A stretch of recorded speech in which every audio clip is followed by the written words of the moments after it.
आज हम बात करेंगे ऐसे शख्स की जो अपनी बेमिसाल मेहनत और डिटर्मिनेशन से दुनिया को हैरान करता है। लोग की आंखों से मासूम है, मतलब नाबीना है, अंधा है, लेकिन अपनी लगातार मेहनत के दम पर एक कंपनी खड़ी करता है जिसकी नेटवर्थ 2018 के मुताबिक 5-10 करोड़ नहीं बल्कि पूरे 150 करोड़ थी। तो दोस्तों, आज हम जानेंगे श्रीकांत बुल्टा की कहानी, जो है तो नाबीना लेकिन अपनी लगातार मेहनत की दम पर कैसे इतनी बड़ी एक कंपनी खड़ी कर लेता है।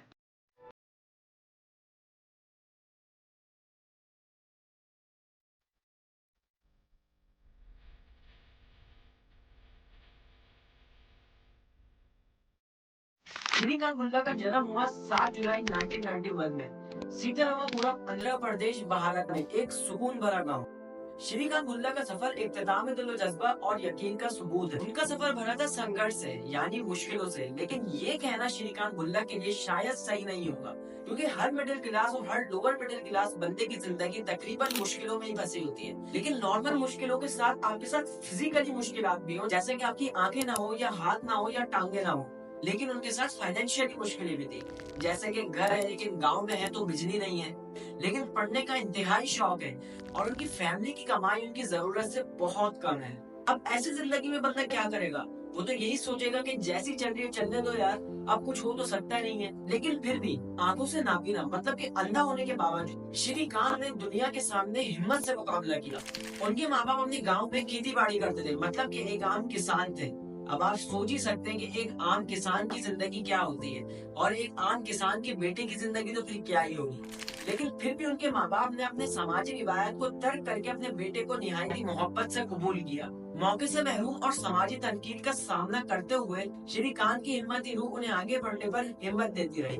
श्रीकांत ने बगैर हिम्मत हारे अपनी शिक्षा, मतलब कि एजुकेशन के ऊपर फोकस किया और फिर पढ़ाई में ऐसे झंडे गाड़े कि अपने गांव की धूल भरी क्लासरूम से लेकर Massachusetts institute of technology (MIT) तक। जी हाँ, श्रीकांत ने आंखों से नाबीना होने के बावजूद सिर्फ 9वीं, 10वीं या 11वीं 12वीं तक नहीं पढ़ा, बल्कि वो MIT तक गए।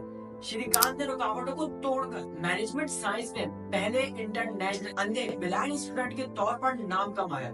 अगर उनकी शिक्षा, एजुकेशन की बात करें तो उन्हें इनिशियली साइंस पढ़ने की इजाजत नहीं मिली थी। लेकिन अब आप खुद भी सोचें, जो इतना जिद्दी बंदा हो, आंखें ना होने के बावजूद, फाइनेंशियली तौर पर स्टेबल ना होने के बावजूद भी MIT तक पहुंच जाए, तो ऐसा शख्स कहाँ चुप रहने वाला है? बस श्रीकांत भी अपनी जिद पर अड़े रहे और रुके नहीं। उन्होंने अपने सपनों का पीछा जारी रखा। श्रीकांत को साइंस पढ़ने की इजाजत ना मिली तो श्रीकांत ने इस बात पे कोर्ट फाइल कर दिया और इवेंचुअली अपने ड्रीम्स को पूरा करने की परमिशन ले ही ली।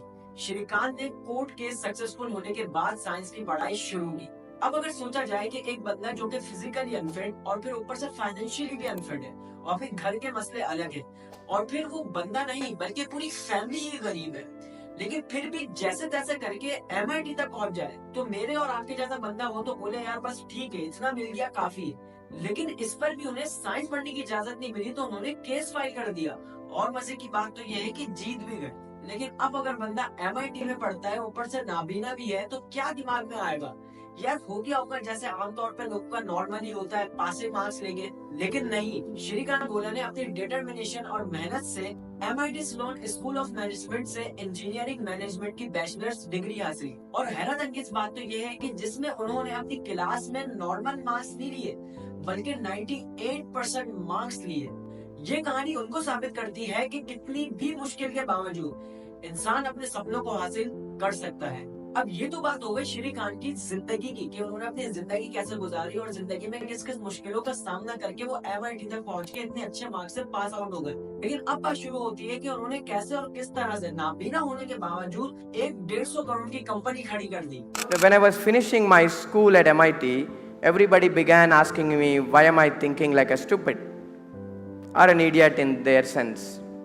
And including my parents was saying, why didn't you get a good job and get married to a pretty girl?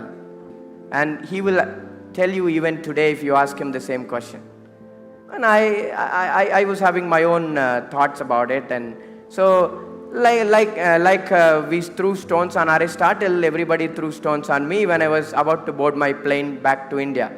But this is what inspired me, and this is my passion to create my own future by setting up a company which is worth millions today. So Shrikant ने coordination centre for children with multiple disabilities 2011 में को founded किया, लेकिन श्रीकांत यहाँ भी कहाँ रुकने वाले थे। फिर श्रीकांत ने अपने पार्टनर रवि मंथा के साथ 2012 में बुलान इंडस्ट्री की बुनियाद रखी, जो कि successful eco friendly packaging product manufacturing company बन गई, जिसका मकसद लोगों को डिसेबिलिटीज से मदद देना था। अब Bulan industries eco friendly packaging solutions तैयार करती है। आज बुलान इंडस्ट्रीज एक तो नहीं बल्कि पूरे 4 प्रोडक्शन प्लांट्स चला रही है। भारत के मुख्तलिफ शहरों में हजारों मजदूरों को रोजगार देते हुए नायाब और जिद्दत से श्रीकांत का ये कारोबार तरक्की कर रहा है। और इसी कंपनी की बुलान इंडस्ट्री की नेटवर्क 2018 में पूरे 150 करोड़ थी। उनकी कामयाबी ने उन्हें फोर्ब्स की 30 अंडर 30 की लिस्ट में भी शामिल किया। श्रीकांत आज भी लाखों लोगों को अपनी कामयाबी की कहानी से ये उम्मीद दिलाते हैं, अगर मेहनत करने और सच्ची नीयत की जुस्तजू हो तो बंदा कितना ही बेबस और बेसहारा हो, कामयाबी उसके कदम चूम ही लेती है। और अब इतनी मेहनत और इतने सक्सेसफुल होने के बाद उन्होंने 2022 में वीरा स्वाति से शादी की और हाल ही में उनकी एक बेटी भी हुई है, जिसका नाम उन्होंने नैना रखा। तो दोस्तों, ये थी श्रीकांत गुल्लक की कहानी, जो कि बताती है मुश्किल से भरी जिंदगी में भी बंदा सफलता हासिल कर सकता है। अगर आपको ये वीडियो पसंद आए तो प्लीज इस वीडियो को लाइक और शेयर जरूर करिएगा। फिर मिलते हैं आपको एक नई वीडियो के साथ। अपना बहुत ज्यादा ख्याल रखिएगा, मुझे दुआ में याद रखिएगा। अस्सलाम वालेकुम रहमतुल्लाह।